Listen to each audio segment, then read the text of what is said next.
Hello everyone, this is Muggle Designer and welcome to my very first YouTube video in which I'll be answering the questions that I received on my Instagram story Q&A a long time ago. The delay is all because talking in front of camera is not my strong suit, and even after weeks of hard work on this video, I'm pretty sure it's not going to feel good enough for me. But hey, that's the thing about first times, it will not be perfect. So let's boost ourselves up and get into the video. Okay, there are like hundreds of questions here. It's not possible to go through all of them, but let's try to answer the most frequently asked questions. What's the story behind the name Muggle Designer? It's a Harry Potter reference, but why this?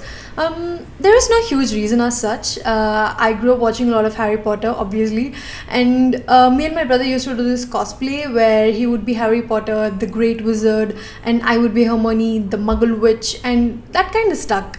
Muggle Witch eventually became Muggle Designer, and it just felt right.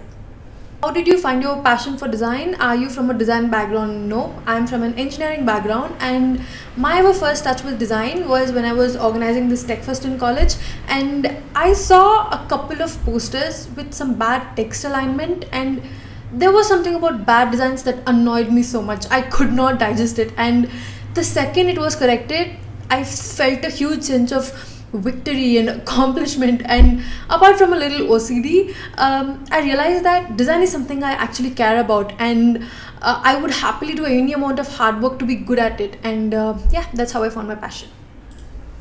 What is one big thing you learned as a UI UX designer? One big thing I learned is that UI UX goes way beyond aesthetics. It needs a deep understanding of user behavior, conducting research, analyzing feedback, and continuously adapting yourself to meet the user's needs. There's a whole shebang that goes on beyond the visuals. Yeah. What challenges you faced in freelancing and how did you overcome them? Uncertainty and a bit of decision making, because I did both the mistakes of taking up just one project at a time and too many projects at a time, and it took a while to find the balance in between. But once I got there, then I was able to give my 100% to the work, and that made a huge difference. How did you get your first client?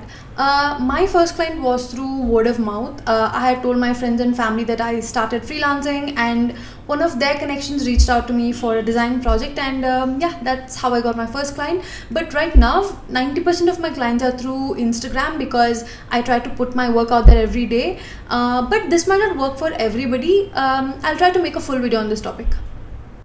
How can I improve my UI skills, and how do you manage to create such colorful yet balanced UI? UI is definitely my strong suit, because colors and visual harmony is something that inspires me a lot. And for that, I first start with a limited color palette, because too many colors could disturb the brand identity. And secondly, contrast is key. Like, this is the area that you can play around with and use neutral shades to balance out the contrast. And yeah, that should do it. Along with some practice, you can try this exercise. Pick a design that you feel inspires you a lot, and observe how they have used colors, hues, tints, and shades, and that observation itself will consciously and subconsciously teach you a lot. How do you balance and be consistent in content making, mentoring, freelancing, blogs, and YouTube? Well, first of all, I'm so passionate about all of these things, and being consistent was not me. Like, it was a nightmare to me, and even in the things that I'm interested in doing, maintaining that streak was so hard. And when you're a full-time freelancer, you cannot afford to be like that. So that's when I started my 100 days of design challenge. And what I realized in the process is, being consistent is not about doing all the tasks, ticking all the boxes, and being perfect every day. No, it is about cultivating that discipline in yourself to get out of bed and show up to work even on your worst days, when you don't feel like working, you're so demotivated, and getting out of bed and doing everything you can on that day is real consistency. The stakeholder is not satisfied with any of the designs I've created. How do I solve this? This could happen a lot, because you and the client might not be fully on the same page. So try to have a one-to-one call and ask them more about what their vision is. And if it helps, try to ask them to share examples or references, mood boards of what they're thinking.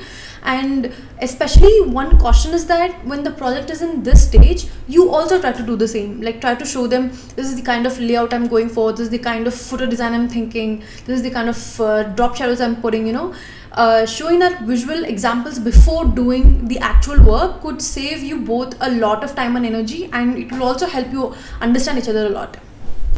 How do you tackle creative blocks? Do not try to force creativity. It could burn you out more. What I usually do is take a quick nap, spend some time with my dog, doodle, organize my workspace, anything that basically relaxes you. And from a technical point of view, try to look at the problem from different perspectives. Go through some really relatable case studies. Try to understand several types of design processes, and yeah, that should do the job. Why do you do mentoring along with being a full-time freelancer? Well, it is tricky to balance it all, but mentoring means a lot to me personally, and the reason for that is my grandmother.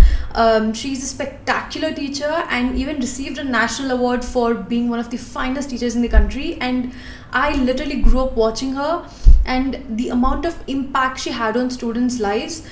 I mean, if I could even manage to do 20% of what she has done, my life is fulfilled. Were you a nerd? I was more of an all-rounder. I was good at studies and also was part of literally every club in my college, so I did everything.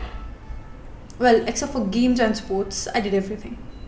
That's it for today, and sorry I couldn't answer a lot of questions. I'll try to cover the rest in the next Q&A, and if you have anything more to ask me, please comment below. Thanks for watching, and I'll see you in the next video.